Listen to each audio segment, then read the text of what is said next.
এপ্রিলের বোকা বানানোর দিন।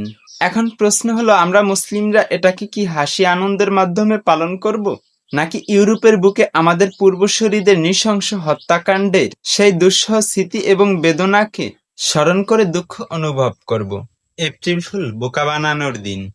পহেলা এপ্রিলকে আমরা সবাই বোকা বানানোর দিন হিসেবেই জানি। পাশ্চাত্য দেশগুলো যেমন France, England, Mexico, Sweden, Bharat ও আমেরিকার মতো দেশগুলো এই দিনটিকে নানাভাবে উৎসবের সাথে পালন করা হয়। সেই ছোঁয়া আমাদের দেশেও এসে আরোপিত হয়। এই দিনটি এলেই আমরা ভাবি কে কাকে কিভাবে বোকা বানাবো। এটা নিয়ে মজা এবং হাসি ঠাট্টায় মেতে উঠি। এমনকি মিডিয়াও এই কৌতুকে অংশ নেয়। তারা মাঝে মধ্যে ভিত্তিহীন বিভিন্ন কল্পকাহিনীও বলে থাকে, মজার মজার স্টোরি ছাড়ে। এবার মূল কথায় আসা যাক। ইতিহাসের এসব বইয়ের পাশাপাশি রয়ে গেছে অপর পিঠের বেদনাদায়ক ইতিহাস। সবার জানা কথা, মুসলিম শাসকগণ স্পেনে প্রায় 500 বছর ধরে শাসন করে। মুসলিম আসলো, স্পেন হয়ে উঠল সুখ, সমৃদ্ধি, প্রগতি, শিক্ষা এবং জ্ঞান বিজ্ঞানের একটা অনন্য দেশ। প্রায় 1000 বছর আগে মুসলিম শাসকগণ তাদের মৌলিক চেতনা থেকে হারিয়ে গিয়ে খ্রিস্টানদের কাছে পরাজিত হয়। যুদ্ধে পরাজিত মুসলমানগণ রাজা ফার্ডিনান্ডের পক্ষ থেকে একটা বড় ধরনের আক্রমণের আশঙ্কা করে আসছিল।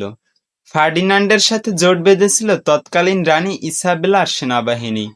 মুসলমানগণ নগরের সব দরজা বন্ধ করে অবরুদ্ধ হয়ে রইল।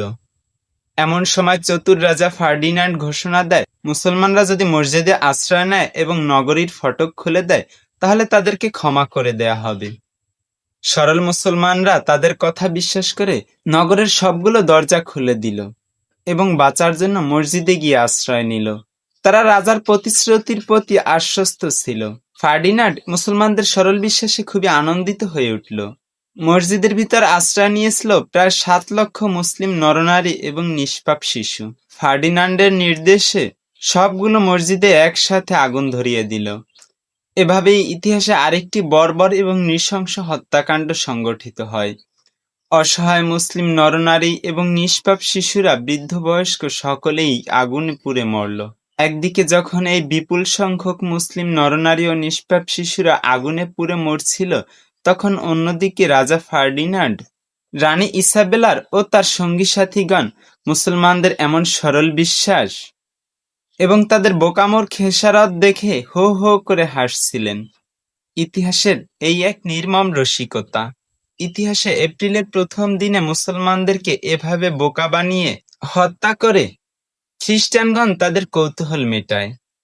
এভাবেই সেদিন স্পেনের বুক থেকে মুসলিমদেরকে নিশ্চিহ্ন করে দেয়া হয়।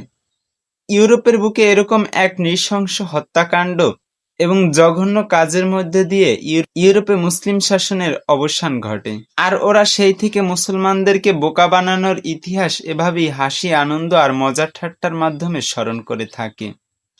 এখন প্রশ্ন হলো, আমরা একজন মুসলমান হিসাবে এই পহেলা এপ্রিলকে কি হাসি আনন্দের মাধ্যমে পালন করব, নাকি ইউরোপের বুকে আমাদের পূর্বসূরীদের নৃশংস হত্যাকাণ্ডের স্মরণে আমরা দুঃখ অনুভব করব এবং জাতীয় শোক দিবস পালন করব? তাই প্রতিটি মুসলমানকেই সতর্ক এবং সাবধান হতে হবে।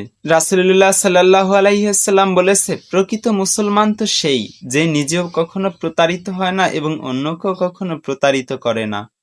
সুতরাং আমরা এপ্রিল ফুল দিন না, আমরা স্মরণ করব আমাদের পূর্বসূরীদের সরল বিশ্বাসের করুণ পরিণতি। সরলতা ও অজ্ঞতার ঘোর কাটিয়ে আমাদেরকে হতে হবে সচেতন এবং আলোকিত জ্ঞানী মানুষ, যাতে আমরা ওদের এই প্রতারণাকে প্রতিরোধ করতে পারি। প্রিয় বন্ধুরা, ভিডিওটি ভালো লাগলে অবশ্যই চ্যানেলটি সাবস্ক্রাইব করে পাশে থাকবেন এবং আমাকে এরকম আরো ভিডিও তৈরি করতে উৎসাহিত করবেন।